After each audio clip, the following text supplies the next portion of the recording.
Sampai dah keadaan. Oh, cari ikan cencar dulu. Oh, ikan cencar ni. Saya mana cencar? Oh, ni dia ikan cencar dah. Ada 3 ekor. Yalah, kita ambil lagi. Boleh lah, boleh. 3 ekor cencaru. Okey, dah ada berjalan ya. Dah kapung deh. Boleh dah ni. Mari kita balik. Kita ejah pula lagu mana kat rumah deh. Beres. Kita klik masuk pula. Beres. Okey, ni bahan-bahan untuk kita buat ikan cencaru ataupun ikan khong bakar deh. Bakar hasil. Ni ikan khong ni. Okey, siap dah cik ding sia. Cuci belakang, tak payah belah dah. Kalau cik ding tak belah pun bakar ni untuk buat bakar. Sebab kalau dia tak sama dengan goreng. Kalau goreng ataupun nak buat cencaru sombak ni, kita kena belah belakang ni. Okay, dia kena buai dia tulai-tulai ni. Tapi untuk bakar tak payah. Bila kita buai ni, bila kita bakar, kalau kita buai kulit dia ni dekat sini ni, bila dia masuk dia akan hangit. Bila kita bakar, kalau tak buai, bila dia masuk dia hangit pun kita boleh siap lagi dia punya kulit ni. Dia isi dalam lagi comel. Comel masuk sekata dia tidak hangit, dia tidak kerah lah. Okey, tu tips daripada cik dia lah. Kalau orang lain cik dia tak tahu. Tapi untuk bakar cik dia tak akan buai kulit luar ni. Walaupun dekat sini pun cik dia tak akan buai dah. Okey, dengar tak? Cik faham dah? Okey, tapi kalau untuk siapa-siapa nak buai boleh je. Tapi untuk cik dia tak akan buai. Untuk bakar ataupun goreng. Sebab kulit ni memang mudah untuk kita siap untuk kita buai bila dia masak. Okey, dan bahan-bahan untuk kita buat dia punya ayam asam pula sangat-sangat simple je. Cik dia guna dalam 3-4 bahan ni je. Okay, ada cili padi, ada belacan. Belacan ni jangan letak lebih lah. Okay, jangan letak lebih belacan. Belacan sekadar untuk dia rasa-rasa je belacan ni. Kalau letak lebih, dia jadi sambal belacan pula. Kalau sambal belacan kena letak lebih lah. Okay, lepas tu ada 1 biji tomato, 1 biji bawang holang. Tu je jadi guna bahan.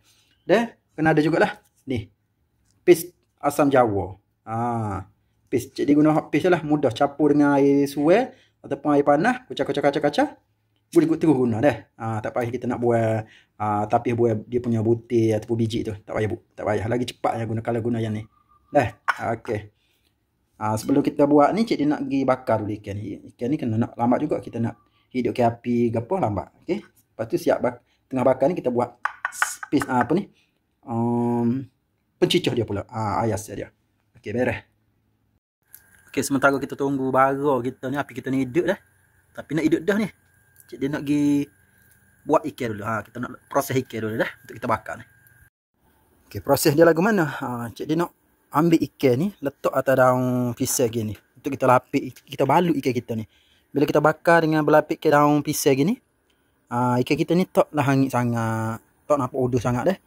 Dia masuk dengan sekata tanpa hangit. Sebab dia berlapis ke daun pisang. Okey, kita letak gini. Lepas tu kita bukuh lah. Balik-balik gini je. Mudah-mudah je kita buat dah. Okey, balik-balik 2-3 kali pusing. Okey, siap. Lepas tu kita pun letak atas perangai gini. Atas pemanggil gini. Dah. Mudah je. Buat je ikut cara cik dia ajar ni. InsyaAllah jadi.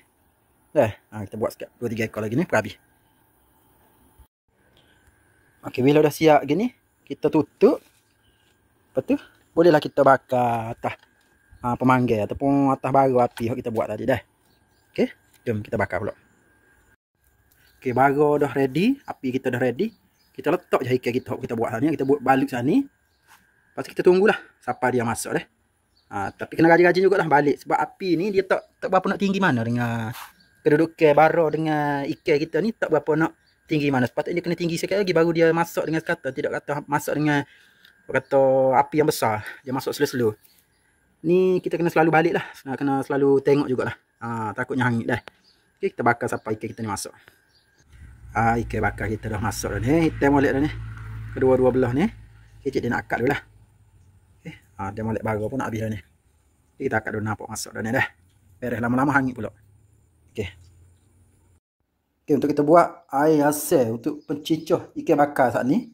Okay, kita ada bahan-bahan ni. Bahan-bahan ni macam bawang ada juga tomato ni cik dia bahagi dua. Bawang cik dia ambil separuh untuk dipotong dadu. Begitu juga dengan tomato. Dan separuh lagi cik dia akan kisar bersama lada dan juga belacan bersama juga air asam jawa ni dah. Jus asam jawa ni. Okey. Dan bahan-bahan ni kita masuk ke dalam blender. Okey, mudah saja ya. Bahan-bahan ni kita akan kisar dah. Biasa orang tak kisar. Orang sekadar picit-picit gitu je. Tapi cik dia nak kisar lagi, kata lagi power. Rasa dia. Okey. Okey, mula-mula sekali kita masuk ke cili lah. Cili cik dia dah patah-patah ke mana besar tu, cik dia patah-patah ke untuk dia senang kisar nanti. Okay, bismillahirrahmanirrahim.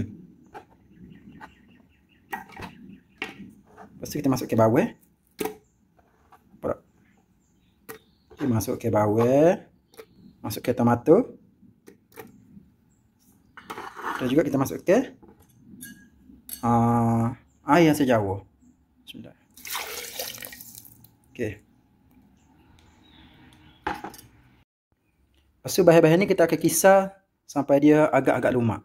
Okay, kalau nak lumak sangat pun boleh, tak ada masalah. Tapi nak comel jangan terlalu lumak. Biar nampak tekstur bawang, tekstur lada tu. Biar dia nampak lagi dah. Baru nampak comel sikit dah. Okay, kita kisar dulu dah.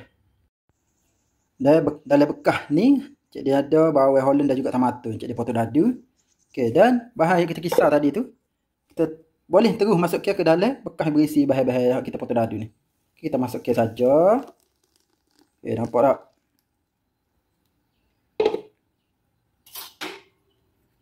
Tengok hasil dia dah. Air hasil ni. Dia berbuih lah sikit. Sebab kita kisar dah. Tapi tetap sedap lagi. Okay. Dah cik dia tak perasakan lagi ni. Okay. Untuk perasa dia. Okay. Boleh letak ke gula ya. Kita letak ke dalam satu sudi besar gula. Sedikit garam. Sedikit garam. Jadi guna garam halus ya. Sedikit penambah rasa ajinomoto. Okey, dah kita kacau lah. Kita kacau sampai dia sebati. Sampai dia hancur. Kita punya gula dan juga garam tu. Okey. Dan dekat sini, cik dia ada ikan telah cik dia bakar tadi. Okey, nampak sedap dah. Kita tengok hasil dia dari mana. Comel loten dah. Bagi comel. Sabar, bagi comel. Nampak tak? Masuk sekata, tidak hangit sangat. Dia kata tidak ini sangat. Tidak lembek sangat dah. Comel. Kalau guna daun pisang dia akan jadi gini dah. Nampak tak? Kita buka salah, kita tengok lagu mana. Comel bakar. Rugilah. Siapa-siapa dia nak bakar ikan tu boleh guna cara cik dia ni. Guna cara cik dia balut dengan daun pisang ni. Confirm ikan bakar kita bakar tu tidak hangit sangat. Comel lah macam cik dia. Macam cik dia buat hari ni. Dah.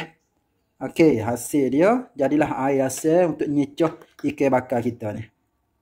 Air nyecoh dia padu. Nampak pekat dan berasa sedap lah. Berasa sedap. Okey, nampak tak? Pekat ni. Bila kita cecoh dengan ikan, dia melekat dekat isi ikan tu. Tu membuatkan bila kita makan dengan air asam ni, ikan bakar ataupun daging bakar, rasa dia sangat sedap. Sebab dia melekat, dia tidak cair. Okey, dan nyecoh ni air asam ni sesuai lah untuk buat daging bakar ke, ikan bakar, ikan rebus ataupun ikan apa-apa ikan. Nak buat bahan-bahan yang berasaskan air asam, boleh je guna resipi air asam yang cik dia ajar ni. Memang padulah. Okey. Dan kepada yang dah menonton video cik dia hari ni, video ikan bakar bersama air asam, cik dia harap jangan lupa cuba buat. Okey, sangat simple, sangat mudah cara buat dia. Ikut je cara cik dia ajar tu, insya-Allah menjadi dan mendapat pujian keluarga kita dah. Okey, sehingga kita jumpa lagi di next video dengan video-video ringkas daripada Cik Deng. Assalamualaikum, jumpa lagi.